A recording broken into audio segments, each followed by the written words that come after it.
All right, so I am here today with Lyle Thorson, founder of Rocky View Brewing. How you doing, man? Things are great. Yeah? Yeah, wonderful, beautiful late September day out there. I was going to say, it's almost October and you're in shorts, so it must be awesome. So how long has it been since you started the brewery?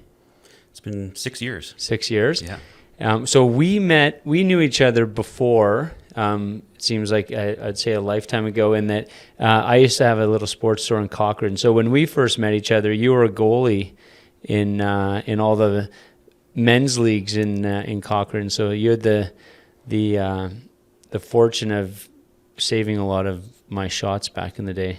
Yeah, I think you might have got one through. Maybe one or two. I think that was maybe one or two. Yeah. Lots. No, I was kidding.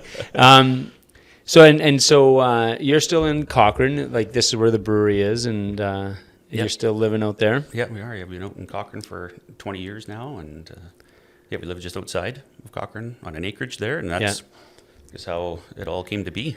Well, and I wanted to ask you that because it wasn't like you were in desperate need for a job or for a hobby or anything like that. What is your background before you got into the brewing world? Yeah, I'm an engineer. Yeah. Oil and gas background, and really it was just a homebrew hobby gone wild back in the day. Like it was back in the kind of 2015 time frames, and the craft beer was just starting to be a thing here in Alberta, and traveling throughout the kind of the West Coast stuff, BC and down in the States. You really seen things are going, a good craft culture, and we really enjoyed that. So I just started homebrewing and having a bunch of fun with it. And we have like the acreage, like you mentioned, just outside of town, and I had a kind of a shop there that was more just kind of the man cave, and for different toys and whatnot. And so after a while, taking over our laundry room and doing that whole spread with everything, the need, my wife is like, you have your spot out there. Like, why don't you move? Get out of the house, kind of thing. So I was like, sure, honey, but if I move down, to the shop, it might just get a little bit bigger. Yeah. So so that back then, it was kind of that 2015 time frame when the AGLC was just starting to change some of the rules of our, to decrease the capacities, so you could get whatever microbrewery licensed, and so I just started looking at that, and I thought, well, what the heck? If I'm home brewing, and it's more or less the same time to do one keg as it is 10 kegs or whatever. So so back then I started looking for different options, and my small home brew system was a brew hall, kind of all in one little system. So back then I thought, well, trying to keep the capital cost down and everything, and it was just basically going to be just still a little hobby, just a bit bigger, and just look to sell a few kegs and maybe pay for your hobby. I thought, well, how can we do this? And so back then, it's a breiha. It just come out with a 5-barrel system there, and so I got their pilot system that they built, and I started brewing with that back then, and just it was about once a month or so, just putting a brew out, and had a small kind of clientele, and just a couple of times there started getting too busy, and it's just like, no, it's gonna back off here. It's supposed to be just a fun weekend little hobby endeavor. So that's really what it was for 3 years. I think we ever started up in 2016, kind of the fall of 2016, and because it was right around now when we're getting our first brews out, and then for seasonally there, and then in 3 years of just kind of just doing our thing, and in 2019 stuff changed where oil and gas industry having some tough times in downtown Calgary. So I had an exit from downtown and had some more time on my hands. So nice. I thought, well, what do we do now? And why don't we take this little hobby business and see if we can do something a little bit more with it when we have time. So so that was kind of really how we kind of took the next step. Then it was kind of a natural progression, and I started just brewing more and trying to get more out and more into packaging before. Just tried to do more kegs. We built my own little bottling machine, and so I was back when the bombers were still a thing, so hand labeling them, and we're doing that, and so it was kind of a fun family endeavor to to have everybody involved with all the bottling, all those things. But we thought, well, to take a step up, we've got to get into the canning and things. So so we that's started trying to get into some more retail space in 2019, and and just try to grow some accounts, and it wasn't too long after that, though, COVID hit in spring of 20, and kind of slowed things down and kind of changed the industry there for a while. But the other thing we always wanted to do was to open a taproom, a space in Cochrane. Right. And so it was we were kind of researching around for that, and so probably a good thing that COVID did happen. To slow things down, because we found an awesome location. It wasn't until 2021 spring, right down Main Street. Right. So that kind of came available exactly in that spring of 2021, and we jumped on that, and so this is perfect. We always wanted to kind of do something in Cochrane, like I say, and if we're going to do anything, wanted to be downtown on the strip, right? And just kind of evolve the brand and kind of get more of the face instead of being the brewer back on the acreage, back in the bush, to have more interactions with customers, and just try to do some different things, and long term Cochranite and everything as well. I just trying to do something a little different and unique in the downtown core.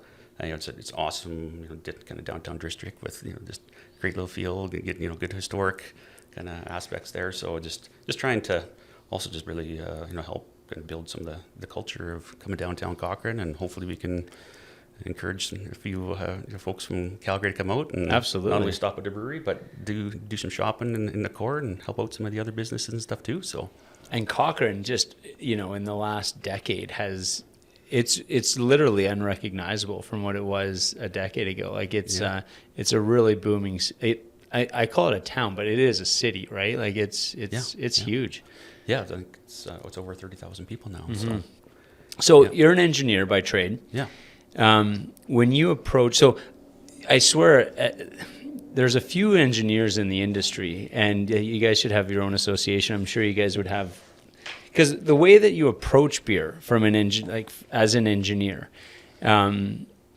is it just like it looks like a fun hobby project when you first start, you know what I mean? Like, cause do you have your engineer hat on when you're thinking about it, like how to do it from a scientific perspective? Is that initially like how you approach the beer? It is a lot. Like, that's really what got me into the brewing, right? Into home brewing, and what sucked me right in, because just being an engineer, you're technical, and on the oil and gas side too, it's so much of it's all about pressures and temperatures and flows and all those things, and chemistry, you got to get a good background and all that, and so as you start brewing and get more and more into it and researching more and more, you just it's a big chemistry experiment, and and then you're it's all some of the things with your vessels, and making sure that you're looking at process variables and all those things. So that's really what kind of sucked me in, and from the chemistry aspects and stuff. So that's what I really enjoy, that part of the brew process. So your vision, you start as a home brewer. Your wife kicks you out into the garage, which is quite a large Quonset, right? Mm-hmm. What was your original vision? I guess as a home brewer, what were the types of beers that you gravitated towards?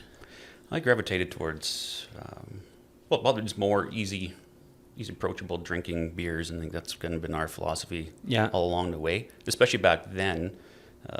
Again in Alberta, and probably even for my palate too. Craft was new. So I just wanted to just brew more flavorful kind of beers that what you could get even in the stores at the time. Like there's stuff was coming more and more so, but that's where I started having fun. So how can you mimic some of the different flavor profiles and stuff? So, it was about kind of me just having some easy drinking beers at the house, and then and we were just dragging kegs around to a friend's place, and little growlers or bottles or whatever, and try this, try that, and so we started with I guess commercially with 3 beers out of the kind of my portfolio of the stuff that I was just playing around with, and so it was kind of a blonde, an amber, and an IPA, and seemed like some of the early guys kind of had a similar Yeah. kind of lineup there back then, where something just real approachable light beer like the blonde to get people into the tasting some craft beers, and then something Totally. a little more adventurous into an amber or that kind of a style where you're Yeah. getting a little bit of flavors, and then then IPAs were still fairly new to a lot of folks back then. So I had a West Coast style IPA and always kept it very sessional, and thought it was going to be more of an introductory IPA and just get people just enjoying the the craft scene. And I think we chatted a little bit earlier just about IPAs, and it seems like in a brewery you have to have that IPA. Yeah, right? And, whether you want it or not. Yeah. And luckily, most brewers want an IPA. Yeah. I've learned to love IPAs, but I certainly didn't. When they first came out on the scene, I just thought they were so intense, and now there's such a variety of IPAs that even if you don't think you like an IPA, there's an IPA out there that you would like. For sure. So, as an engineer, and you're approaching beer from a scientific perspective, but then as you grow, there's an art to beer as well, right? Yeah. How do you, and especially now that you have the tasting room in Cochrane where you get that feedback from customers, how do you kind of balance that scientific approach to more of the maybe artistic approach to having fun with beer? Mm-hmm. Have you managed to create a balance there? Yeah, and that's what I was really looking forward to with the tap room, is having that ability to kind of reach out and get back into the roots of let's try a few different things, and you have your own space where if you do just small little batch stuff, you can get it out there, and get feedback on it and things. So like that. It's been fun. We have a lineup now of, I think we probably have about a dozen beers, rotating through some seasonals and stuff. So we have 6 core, and then just kind of rotating through other styles. And I think right now at the tap room, I think we have 10 of our own. And wow. So a couple of guest taps as well. Out there we have 12 taps total, and just having fun and doing our thing, and that is good, just to be able to get the instant consumer feedback from folks in the tap room. I really enjoy that, and being able to have the conversations about beer, because before, with more of the brew and distribute model, we didn't get that feedback. Right? It goes out, and if it's people picking it up at a liquor store or whatever, that's what we really enjoyed doing some of your beer events and stuff, because that actually got me in front of the consumers, and you got that instant feedback where they try it, and so that's I'm really liking that aspect now. And seeing what people, because especially when you first start, and when you're talking, say, with friends and family, like, they're always going to be supportive. So they're like, oh yeah, I like this, I like that. But when you get that consumer feedback, but it's like, okay, they ordered one, but are they going to order a second? And you get to kind of see really what they gravitate towards.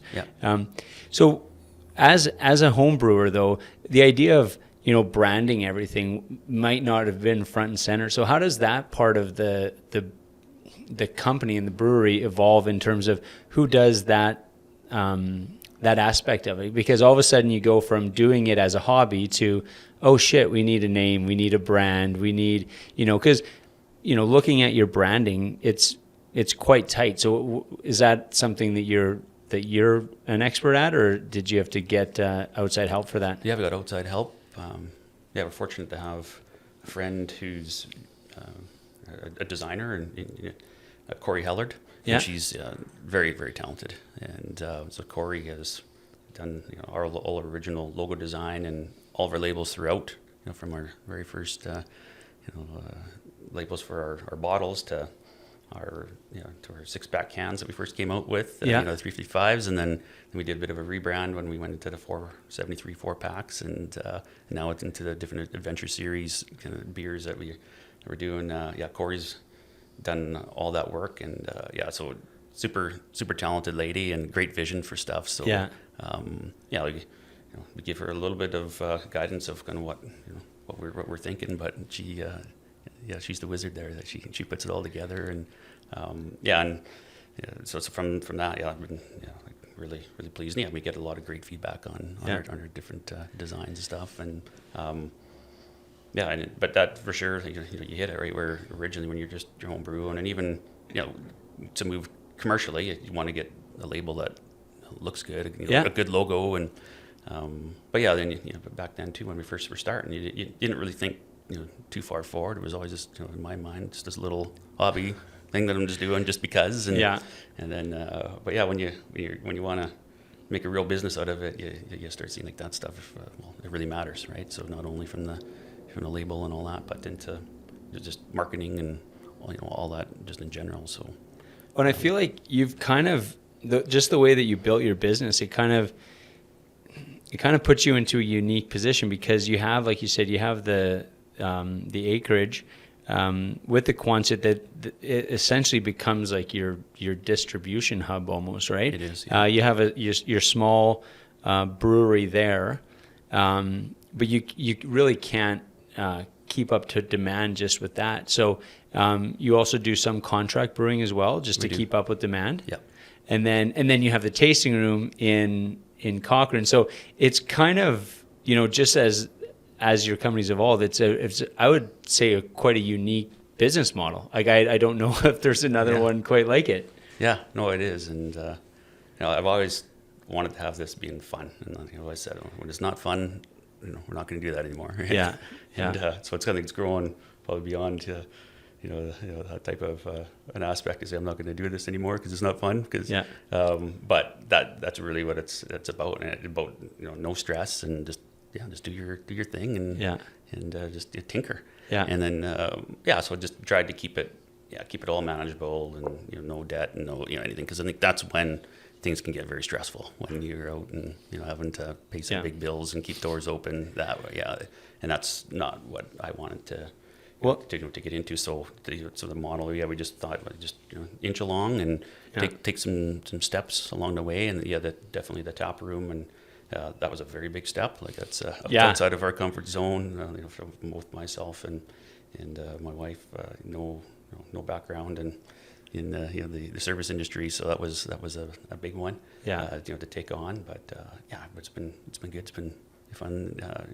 And through that, we ended up we picked up a partner in the brewery because of that as well, which has been great. Nice. So Stuart Torr, who was the owner of the building that we're in, is now kind of a partner in Rocky View, and he has an engineering company in Calgary. So the nice thing there too is that we have some resources, which before we never had. Yeah. So from marketing support to some accounting if we need it, or some HR, some of that stuff. It's nice to have a little bit of other somebody else we can kind of lean on there too. So it's been great with that evolution too. Well, the nice thing, like you mentioned, I think with any business, if you're taking on too much debt, you run the risk of potentially making decisions for the wrong reason, right? Because you're like, okay, well, we have to make this beer, to pay the bills or whatever the case is. So when you're able to kind of,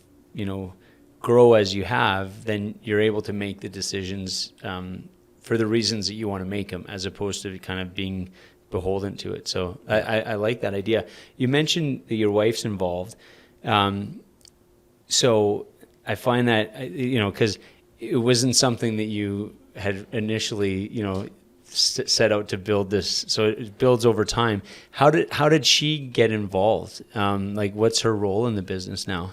Yeah, so before it was probably more my hobby business for sure. Yeah, she would come down during brew days and help out and packaging type stuff. But for the most part, it was just my thing. But it was when we opened up the tap room, she started to get a lot more involved. So it's been the last year. She's got quite involved at the tap room now. So and she's having a great time. So for sure, originally just building things out. So we have. Again, lucky to have some great talented friends who did the renovation for us, and some of the design work inside, and so then you started getting involved in that, and I think that's when she started getting hooked, where there's something more than just this whole pots and stainless steel stuff that you're dealing with. She's like, so kind of building that out, and now with a lot of the event planning and a lot of just inventory management stuff. Yeah. Like she's really enjoying the tap room. So that's really what has drawn her into the business. And so for sure it's different, like working with your spouse. Basically full time and stuff. But it's of course there's there's a little bit of the highs and lows with it, and it's great to have your your partner to be able to bounce ideas off of, and Totally. And I guess that's where at the times with your partner, you're like you can maybe have some more more I guess whatever, more discussions that would be maybe a little more I guess heated than what you would with another business partner or something, right? Just because it's just your partner. So you're like, hey, kick this idea that round. No, I don't agree. Well, yeah. No, we're going to do this anyways. Okay, you get that one. Yeah. Your idea is this time. My idea this next time. Right? Well, especially when it good. started out as your hobby, and now all of a sudden it's just like, I never used to have to bounce ideas off of you. Now I have to bounce ideas off of you. So it kind of evolves. Is she a beer? Is she a beer drinker? Yeah. She really likes beers, and I'd say she probably drinks more wine than beer. Yeah. But she likes beer, and the Pilsner is her number one go-to. So. Yeah, and because I know your wife from, like I said, when I lived in Cochrane, and she was always quite an active person. Yeah. Is she still involved in sports? Yeah. Because I'm picturing your tasting room just becoming like a clubhouse kind of thing for you, and for her after. If she's got some teammates or something like that, has it kind of become a clubhouse for you guys? Yeah, it has. Yeah, nice. To a certain extent, it's one of those things where you have sports and hours, and some late night sports. Where you're getting off. So for her, it's soccer is her game, right? So in the summer, it's probably a little easier than than the late night indoor soccer events. But so she'd bring people through, and that's that's one of the things that comes down to doing things just to have fun, and being around town for as long as we have to, since we'd opened it, and especially coming through COVID where everybody was was at home and not out and doing things. It's been great to hang around there, and you see friends that you haven't seen for a long time. Totally. And just through different stages in your life with kids growing up there, and their different activities and whatever. So it's we're really enjoying that. Where you're like, he's like, we haven't seen you for 5 or 10 years or whatever, and you start sharing stories. So that's it's good. Totally. Well, and I wanted to ask you about just the concept of community. So when I think of community, first of all, it's you've been at it for 6 years, and so the beer community has really changed over that 6 years. So when you look at where the industry or community was 6 years ago, how has it evolved in that time? How would you say is it to the point where it's almost too competitive, or is there room for collaboration? Like how do you see the industry? Yeah, that's a good point. Well, I think when we started, I think we might have been 23rd brewery in Alberta. I think now there's 130 or something. Yeah, so it certainly has changed a ton. So for us, with it being just more of that hobby business, and me being full time, work in other aspects, so I just didn't have a lot of time to become really integrated into some of the the beer community. So I think that's something now that we probably should be doing more of, but it just comes down to a little bit of time. We're kind of out, and so that's totally.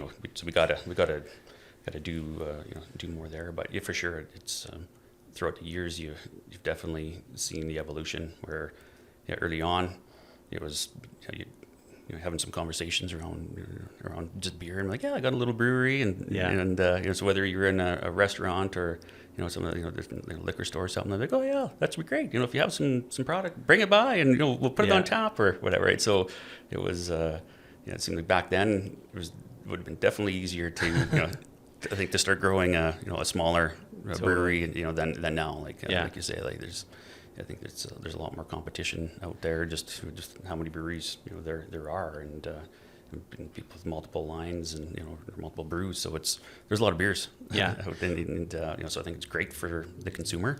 We're a ton of choice, and I think the quality of the craft beer in Alberta has been just improving throughout time and everything as well. Like so, I think we're in a great spot here, and so as a beer lover and and part of the industry. I love that aspect, and you just hope everybody can do well and just find their niches. And Yeah, exactly. I guess people do reach out to me when they're kicking the idea around, starting a new brewery and everything too. And I always just kind of give them the same advice. It's just along my path is just really start small and try to keep you're not small, and don't get into a bunch of debt and take too big of a space and get into too big of systems and have it stressful, because it has changed. Yeah. And it isn't it isn't easy to get on taps or get into No. shelf space and everything these days. Like it's again, I think from a consumer perspective that's good, but with how many new breweries are on, I think it's a hard one to really to grow, right? And especially outside. So I think you having some smaller footprint, tap rooms and those kind of things, where if you can make it there and then distribute a little, and I think that's probably a good model for folks. And again, just do, if that's what you're enjoying is brewing and everything, just go out and do something a little smaller. Start that way, right? And probably no different. And you see it, like a lot of people are doing it now from the contract side. Like there's whole businesses built all around the contract brew. So whether people are doing it full time or part time, or right. seasonally or whatever, I think a lot of folks are starting to kind of jump on that type of model where you might not need to to get into like real massive facilities. And well, and that's the thing too, is I feel like say 10 years ago, if you were to start a brewery, I don't know if people were as conscious of what their business model was going to be, and so it was kind of like you could kind of grow into maybe you started out as you're going to focus on distribution, so be in liquor stores, but you could also have a tasting room, and and there was enough room in the market to kind of tinker and play with it. Whereas now I think you have to come in with a fairly specific, like, hey, this is going to be the type of brewer I am, which is, and I would agree with you, like maybe start out small and service a specific area and then sort of maybe grow from there, as opposed to thinking, I'm going to have this big footprint and I'm going to distribute, because the distribution seems to me, like with talking to people like yourself, is becoming more and more of a challenge for people to really break into that. Mm-hmm. Yeah. So, I always get stressed out, because as a small business owner, and as like we were talking about before, I used to have a sports store, but I walk into places and I immediately am crunching numbers on square footage and how much it must cost them, and so I'm always stressed out from that perspective. So the more they can minimize that and just make it fun, right? The better. Yeah. So going back to community, with one of the things that I always just thought is, say, take Canmore, for example. Canmore had Grizzly Paw Brewing, right? And, Banff had one brewery. So all these small towns had one brewery. And I remember when Canmore Brewing opened, and I was like, oh, shit, there could be more than one brewery in a town, right? And that just, for whatever reason, hadn't occurred to me. But now it's very common, right? You'll have a small town. So Cochrane, you guys are there, but then so is Half Hitch. How is that in terms of, do you see that as competition, or do you see that as kind of being a little bit healthier for the beer community in town? How do you guys approach that? Yeah, I think it's healthy. With having two breweries, and there's a couple of distilleries in Cochrane, the way I've kind of looked at it is, I think it's a great thing, and if we can get more of craft culture, and even can help get people coming out from Calgary or tourism, those type of aspects, and kind of feed off of some of that. I think it's great. So, I think just being able to collaborate, do some different things, in which we have. I guess being a smaller community, there's community events, and you're gonna. We just had the Cochrane Food Fest, for example, and we're both there, and in the beer gardens, and so it's. So I think it's a good thing. Yeah. And I think with Cochrane being 30,000 plus town, I think there's definitely room for a couple of breweries. And I think it just gives the locals just something else as well to do if you want to go out, and it's just options for for pub type stuff. I think and breweries are fun, right? And that's what we're trying to do too. Just do some different things with, we have a nice kind of setup in the backyard and live music and trivia nights and games nights, and just do some different stuff to, just to get people out and have a good time and socialize with friends. And I think that's beer, right? Just totally bringing people together and just having a good time. So. Well, when I lived in Cochrane, back in the day, I remember, because really there was so few options in a town like that, right? Like there was not a lot of reasons for somebody to come from Calgary to visit Cochrane, for a beer. I remember my buddy saying, if we meet at Boston Pizza, and I'm not trying to talk shit about Boston Pizza, it's one of my kids' favorite places, but they'd say, like, if we have to go to Boston Pizza one more time, like they didn't want to visit me in Cochrane only because that's the only place we go. So now you come to these local towns and there is like an authentic beer culture, and there's places that you can kind of, go from place to place. So I think it brings a lot to a town like Cochrane. Yeah, no, I agree. So what's your vision? Like if you picture, because you couldn't have, in my mind, 6 years ago envisioned you being where you are today. Yeah. Do you start looking out and thinking, okay, what are we going to look like 6 years from now? Yeah, a little bit. I do. Right now, getting the Taproom up and running has been quite a project for sure. Right?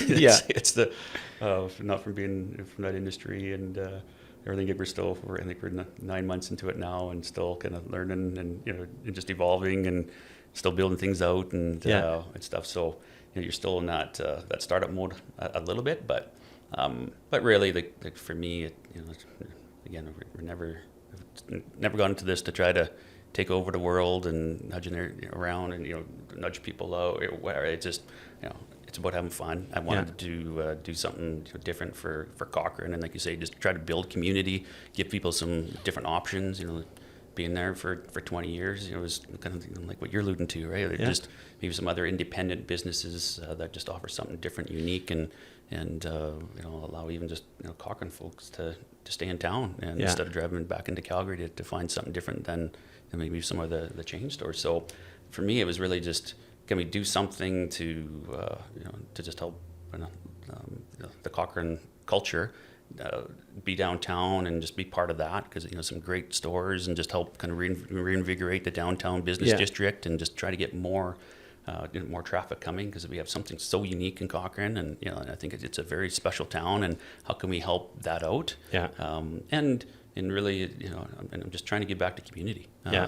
So we're doing kind of a fun project here with the Cochrane Generals, where we actually did a co-branded beer with them. So it's a beer called The General. Yeah. And we're featuring different players, throughout the season. So we got that out in July, and it's been going good. And they're going to be getting a liquor license for the for the barn there, so we start selling some beers out of there. So just trying to help them through fundraising. So it's things like that. We're just doing from another nonprofit, we're kind of doing another beer specific to them in town. So we don't want to get that out too much, but it's for December we're going to have a new release. So it's those kind of things that just how can we help the community out, just help support it, help the nonprofits, and that's kind of where I'm. Right, it just create something that that's fun and just different in town. Beyond that, I don't know. Right, we're going to continue just to play around and try to just have have fun from the brewing aspect, and try some different things, and just try to keep it just no stress. So that's kind of I don't have big visions to to grow things like too much, and you see like we're chatting, it's harder now too, where how do you really grow outside of the your kind of your local roots, and with it becoming more and more kind of a competitive landscape there for just more beers.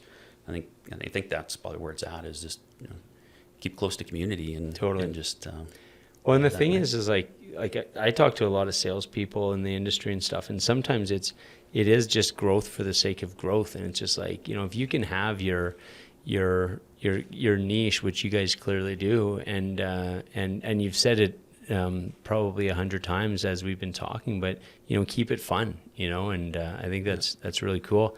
And making a beer for a junior B team is actually a genius idea, because you got a built-in customer right there. Yeah, it's literally right down the hill. Although you'll be kicking out, junior B hockey players all winter after their hockey games. Yeah. So speaking of hockey, though, obviously I was alluding to the fact that mentioned it at the beginning that you and I used to play old-timer hockey together and against each other back in the day. What do you do outside of the brewery to kind of have fun? I mean, not to say brewing beer isn't fun, but is there other aspects to your life at this point, or what? Oh, for sure, because it's fun, but it's a job now, right? As well. Yeah. It's not just that hobby. Yeah. So, running and cycling, and those are golf, right? That's nice. The big ones. Not playing a bunch of hockey here these days, but I got to get back into it. Yeah, for sure. But those are probably the three sports that I do, and stuff that's easy. What kind of cycling is it? Mountain or is it road? Kind of a combination. Yeah, like where we are. You guys have wicked road biking. That's where people come and to road bike our area. So, through the years, it's probably got more to the mountain bike aspect than roadie stuff. But I used to do some short distance triathlons and stuff. So that's kind of I guess it's the running and cycling aspects are nice. Are kind of my things, and they're easy, right from home. Absolutely. Yeah, it's you don't have to. Well, that's what I love. Like where I live, there's a Starbucks close by, and I see people getting their bikes out, and because from that point they're biking through Springbank and stuff like that, and I think it's pretty cool to live in a place where you have biking right from your door kind of thing. So and Cochrane even more. Where you are, it's just like literally out your front door, and you have some of the best roads in the world. So that's cool. We talk about life balance a lot. I think it's important to have something outside of work. So absolutely, it's hard when you're starting something up and time. There's not a lot of it. And, but I agree. You gotta keep awesome, going. Man. Yeah. Well, I want to thank you for taking the time to share your story. I think what you're doing is awesome. Like I said, obviously I love the town of Cochrane. So to see, things like this happening in the town to really continue to build things up. You see some small towns shrinking, and Cochrane's one of those exceptions where it's growing and it's just kind of getting more vibrant. So stuff like this is so important to kind of keep that going. So well done. Congratulations. Yeah. Awesome. Thank you. No, thanks for having me. Thanks, man. Yep.